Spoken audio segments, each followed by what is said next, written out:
فَكُلُوا مِمَّا ذُكِرَ اسْمُ اللَّهِ عَلَيْهِ، پس کھاؤ ان چیزوں میں سے جن پر لیا جائے نام اللہ تعالی کا۔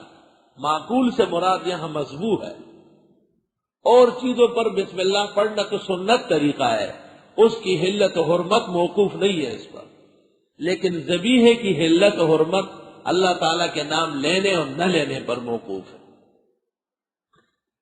اس لیے علماء کہتے ہیں کہ یہ قصاب جو باتیں کرتے ہوئے ذبح کرتے ہیں یہ قصدن تارک التسمیہ ہے، اور عامد تارک التسمیہ کا ذبیحہ حنفیہ کے یہاں مردار ہونا جائے، قصدن بسم اللہ اللہ اکبر نہیں، کوئی عذر تو نہیں۔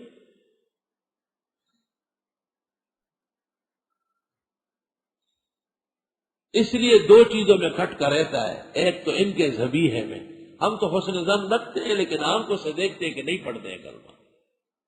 خدا کا شکر ہے جامعہ میں کبھی تاریخ میں ایک چٹان گوشت خریدا نہیں گیا، اپنے جانور کٹتے ہیں اور اپنے علماء و طلباء کاٹتے ہیں۔ قصاب جو ہے وہ بھی یہاں کا ایک طالب علم کی طرح ہے اللہ کے فضل سے۔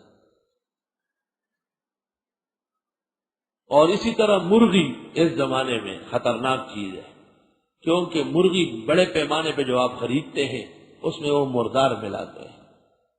مردار چند سال پہلے طلباء کو شہری میں مرغی آ رہی تھی، اب بھی آئے گی، 2 یا 3 دن کے بعد طلباء باغ آئے کہ ہم نہیں کھا سکتے۔ میں نے اسے بلایا، اس سے پوچھا آخر و مستقر علیہ الامر، اعتراف کیا کہ میں نے تو نہیں ڈالا ہے، لیکن ڈالتے رہتے ہیں، مزدوروں نے ڈالی ہوگی۔ ہمارے 2 طلباء بیٹھے رہے، ایک کو کہا آپ کو فون آیا وہاں چلے جاؤ، دوسرے کو کہا وہاں جا کے سیر کرو، درمیان میں رات کی مری ہوئی مرغیاں ڈالی، 10 مرغیاں بھی ڈالی تو 20 کلو گوشت بڑھ گیا، سارا چھٹ ہو گیا۔ وہ سبزیاں کھاؤ، دالیں کھاؤ، شوق سے حلال کھاؤ، اور جو جانور مدرسے میں کٹے اس کو شیر و شکر سمجھو، گندگی ہے نہیں کھاؤ۔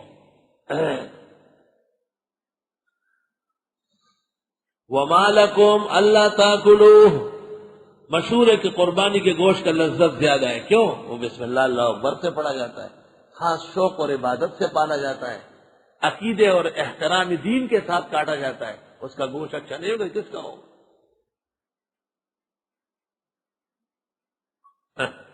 اللہ اکبر۔ رنجیت سنگھ جو شخص گائے کاٹتا اس کو ذبح کر دیتا، اور جو اذان دیتا اس کی زبان کاٹ دیتا تھا۔ رنجیت سنگھ دارالخلافہ اس کا پشاور تھا، اور پورے ہندوستان پر اس کی حکومت تھی، اور اس نے کہا مجھے مسلمانوں کی بےخبری کے لیے بھیجا گیا ہے۔ ایک شخص نے گائے کاٹی اور ہندوؤں نے شور مچایا، اس نے بڑی منت کی لیکن ہندو بنیا نہیں مانا۔ رنجیت سنگھ کو بتاتا ہوں، بتاؤ گے تو مار دے گا وہ۔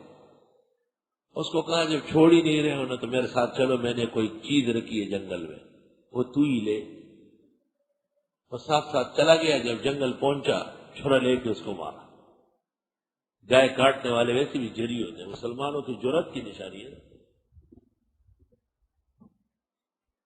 رات کو اس کی لاش کپڑوں میں لپیٹ کے لے جا رہا تھا، کوٹوال نے آواز لگائی، کہتے ہیں دو بھی ہے، گھاٹ پہ جا رہا ہے، کہا تلاشی دو، تلاشی لے لی، لاش نکل آئی، پکڑا اس کو، رنجیت سنگھ کے ہاں پیش کیا۔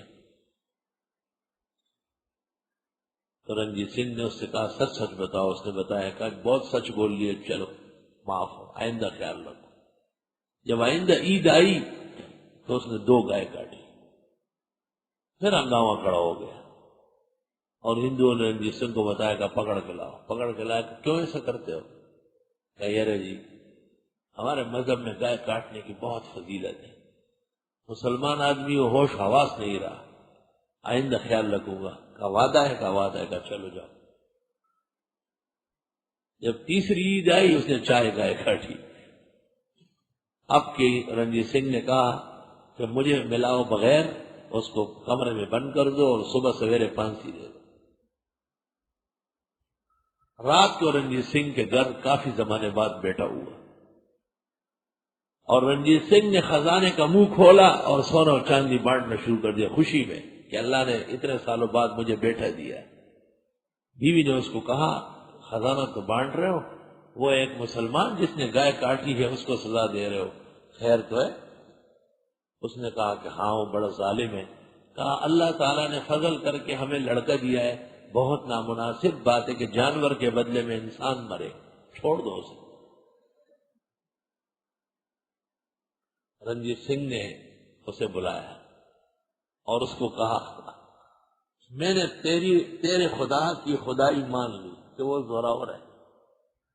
اتنی بڑی حکومت کے ساتھ مجھے تجھے قتل کرنے پر قادر ہی نہیں کر رہا.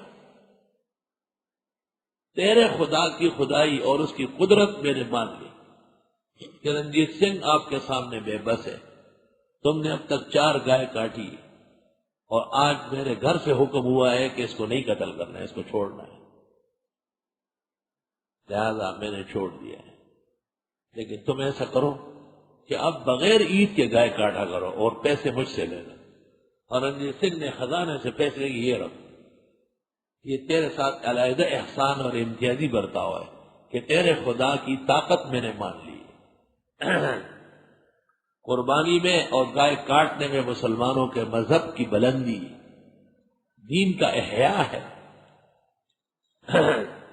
وَمَا لَكُمْ تمہیں کیا ہوا ہے اللہ تاکلوا کہ نہ کھاؤ مما ذکر اسم اللہ علیہ جس پر خدا کا نام لیا جائے. وَقَدْ فَصَّلَ لَكُمْ مَا حَرَّمَ عَلَيْكُمْ اور تحقیق تفصیل سے بیان کیا ہے تمہارے لیے وہ جو حرام ہے تم پر. إِلَّا مَا اضْطُرِرْتُمْ إِلَيْهِ جو مجبور ہوئے وہ اور بات. وَإِنَّ كَثِيرًا لَيُضِلُّونَ بِأَهْوَائِهِمْ اور بے شک بہت سارے لوگ بہکا رہے ہیں نری خواہشات سے، بغیر علم بغیر علم کے. إِنَّ رَبَّكَ هُوَ أَعْلَمُ بِالْمُعْتَدِينَ بے شک تیرا رب خوب جانتے ہیں حد سے بڑھنے والوں. معتد اعتدا یعتدی، جیسے اہتدا یہتدی ہدایت والا، تو اعتدا یعتدی مانا حد سے بڑھنے والا. وَذَرُوا ظَاهِرَ الْإِثْمِ وَبَاطِنَهُ چھوڑ دو ظاہری گناہ اور باطنی گناہ. جو سب کو نظر آ سکتے ہیں وہ ظاہری ہے، اور جو کسی کو پتہ نہیں سوائے آپ کے وہ باطنی ہے. اللہ تو جانتا ہے، اس کی سرحدیں توڑ رہے ہیں. صوفیاء کرام فرماتے ہیں کہ ظاہر الاسم سے مراد شریعت کی نافرمانی ہے اور باطن الاسم سے مراد طریقت کی خلاف ورزی ہے. جس طرح بغیر وضو کے نماز نہیں ہوتی یہ شریعت ہے، اس طرح صوفیاء کے نزدیک بغیر خشوع اور خضوع کے نماز نہیں ہوتی یہ طریقت. وہ فتویٰ تو نہیں دیتے شریعت کے خلاف، لیکن عملاً ایسی نماز دوبارہ پڑھ لیتے. امام العصر آیت من آیات اللہ الفقی علی الاطلاق المحدث الکبیر فی الآفاق. مولانا انور شاہ صاحب رحمت اللہ علیہ نے شرح بخاری میں فرمایا شریعت دونوں کے لیے آئی ہے، احکام ظاہریہ باطنیہ دونوں. بعض جگہ طریقت کے مسائل ہیں، جیسے حدیث میں ہے لا صلاۃ الا بحضور القلب، نماز وہ نماز ہے جس میں دل حاضر ہو.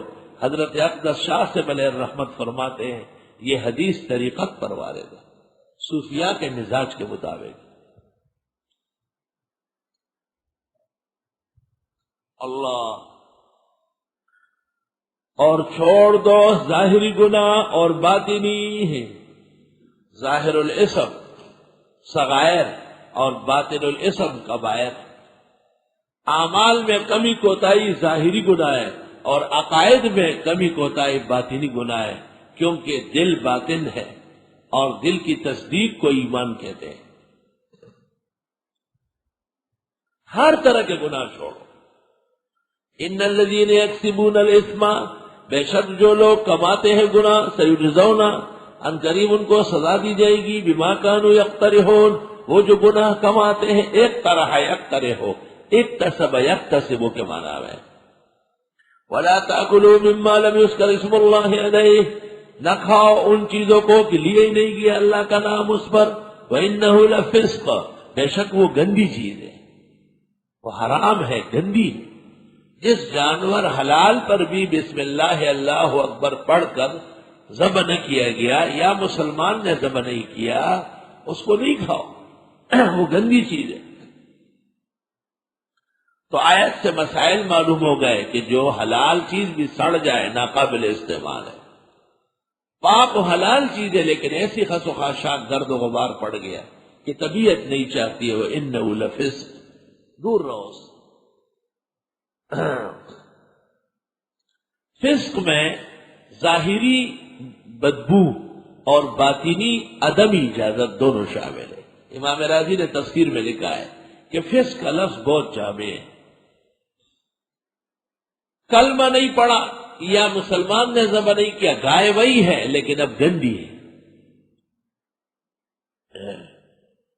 پاک صاف چیز ہے لیکن کہیں سے خون مل گیا، پیشاب کے قطرے پڑ گئے، انہ لفسق، شریعت اجازت نہیں دے دی۔ وَإِنَّ الشَّيَاطِينَ لَيُوحُونَ إِلَىٰ أَوْلِيَائِهِمْ، بے شک شیطان باتیں ڈالتے ہیں اپنے جیسے لوگوں کو، اپنے دوستوں کو، اپنے جیسے لوگوں کو۔ شیطان دل میں عجیب عجیب باتیں ڈالتے ہیں کہ واہ انہوں نے ذبح کیا تو وہ حلال ہے، اور جس جانور کی روح خدا نے نکالی وہ حرام ہے۔ لِيُجَادِلُوكُمْ، تاکہ یہ لوگ لڑے تم سے، وَإِنْ أَطَعْتُمُوهُمْ، اور اگر تم نے ان شیطانوں کی بات مانی، إِنَّكُمْ لَمُشْرِكُونَ، بے شک تم بھی مشرک ہو جاؤ گے۔